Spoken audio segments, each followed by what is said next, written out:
Welcome to my mom and us. என் அம்மாவுடன் நாங்கள். இன்னைக்கு நம்ம பார்க்க போகிறது ஒரு குழந்தையோட சாப்பாடு மெனுவை பற்றி தான் பார்க்க போகிறோம். மெனுவில் மெயின் சாப்பாடு போன்லெஸ் சிக்கன் கூட கோதுமையை வச்சு எப்படி செய்கிறன்றதை தான்.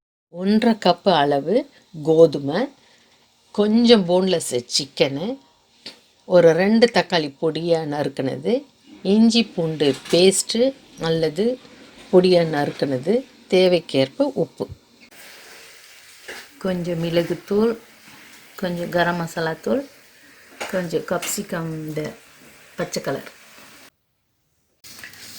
ஒரு பாத்திரத்தில் எண்ணெயை ஊற்றிக்கணும். வெங்காயம் நல்லா கோல்டு கலராக வதங்கிடுச்சு. அது கூட இந்த இஞ்சி பூண்டு பேஸ்ட்டு, தேவையான ஒரு 7 பச்சை மிளகாய், சின்ன குழந்தைங்களுக்கு சேர்த்தனால ரொம்ப காரம் இல்லாமல் ஒரு 7 பச்சை மிளகாய். இது கப்சிகம் மிளகாய் இருந்ததுன்னா போடலாம், இல்லைனாலும் பரவாயில்ல.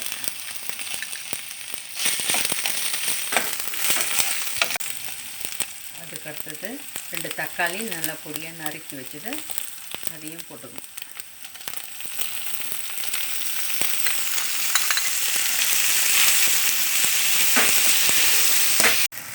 இது போன்லெஸ் சிக்கனை பொடி பொடியாக வெட்டி வச்சுருக்குறோம். நல்லா தக்காளி நல்லா வதங்கிட்ட பிறகு இதையும் எடுத்து கொட்டி வதக்கணும்.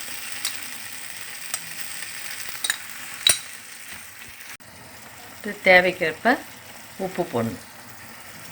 வச்ச கேரட்டையும் சேர்த்துக்கணும்.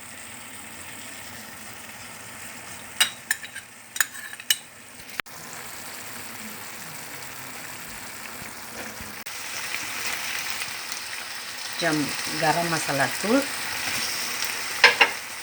கொஞ்சம் மிளகுத்தூள்,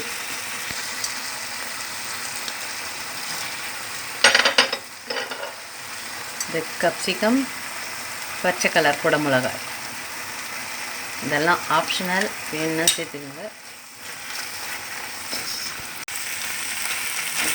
இதில் ரொம்ப தண்ணி ஊற்ற தேவையில்லை.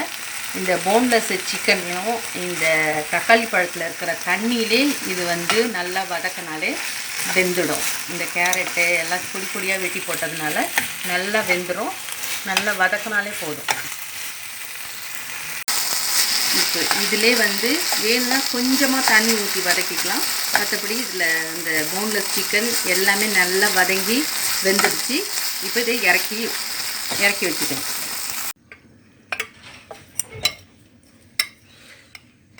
இப்போ ஒரு குக்கரில் இந்த 4 மணி நேரம் ஊற வச்ச இந்த கோதுமையை, முழு கோதுமையை வேக வைக்கணும்.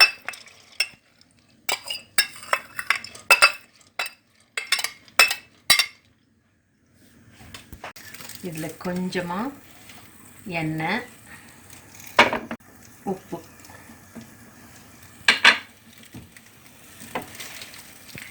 கோதுமை மூழ்கிற அளவுக்கு தண்ணி,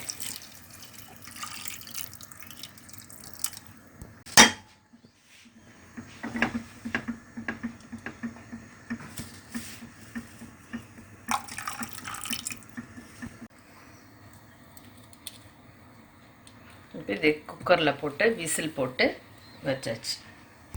இந்த முழு கோதுமை நல்லா வெந்துருச்சு. நல்லா வெந்துட்ட பிறகு இதில் ஏற்கனவே வதக்கி வச்சிருந்த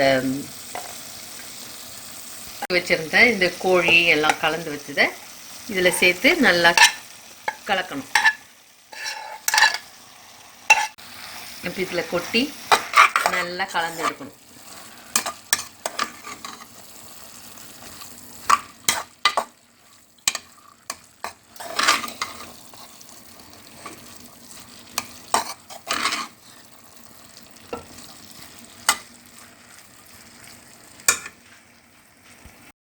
மெயின் மெனு சாப்பாட்டில் கோதுமையும் சிக்கனும் செஞ்சு முடிச்சாச்சு.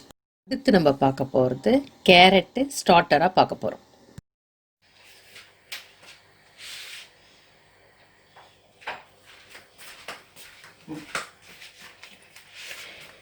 இது கேரட்டு, துருவின கேரட்டு. இதில் கொஞ்சமாக உப்பு போட்டுட்டு, கொஞ்சம் மிளகுத்தூள், கொஞ்சம் எலுமிச்சம்பழம் சாறு, ஆலிவ் ஆயில் இருந்ததுன்னா அதையும் ஊற்றி கலக்கலாம். இது இதில் மிளகுத்தூள், உப்பு, கொஞ்சம் எலுமிச்சம் ஜூஸு, ஆலிவ் ஆயில் இருந்ததுன்னா அதையும் போட்டு கலக்கலாம். இது மாதிரி கொடுத்தா குழந்தைங்களுக்கு இது ஸ்டார்டட். கடைசியாக வாழைப்பழத்தை வச்சு டெசர்ட்டு செய்ய போகிறோம். ஒரு பாத்திரத்தில் தண்ணி வச்சுட்டு நல்லா கொதிக்க விடணும். அதில் இந்த முழு வாழைப்பழத்தை தோலோடு நல்லா வேக வைக்கணும். நல்லா தண்ணி கொதித்த தண்ணியில் ஒரு 3 நிமிஷம் வாழைப்பழத்தை வேக வச்சு எடுத்தால் போதும். வாழைப்பழம் தோலோட 3 நிமிஷம் நல்லா கொதிக்கிற தண்ணியில் போட்டு எடுத்தாச்சு. அது கூட தேன் கொஞ்சம் எடுத்து இந்த வாழைப்பழத்தில் ஊற்றிட்டு அது கூட இந்த ஊற்றணும். இந்த தேனும் எலுமிச்சம் ஜூஸும் ஊற்றணும்.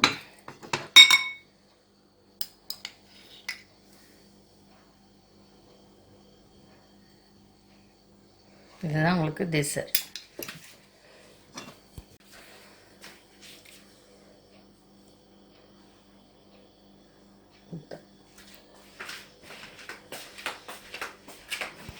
இந்த வீடியோவை பார்த்துட்டு அம்மாவும் உங்களுக்கு ரெஸ்டாரண்ட் ஸ்டைலில் சாப்பாடு கொடுப்பாங்கன்னு நினைக்கிறேன்.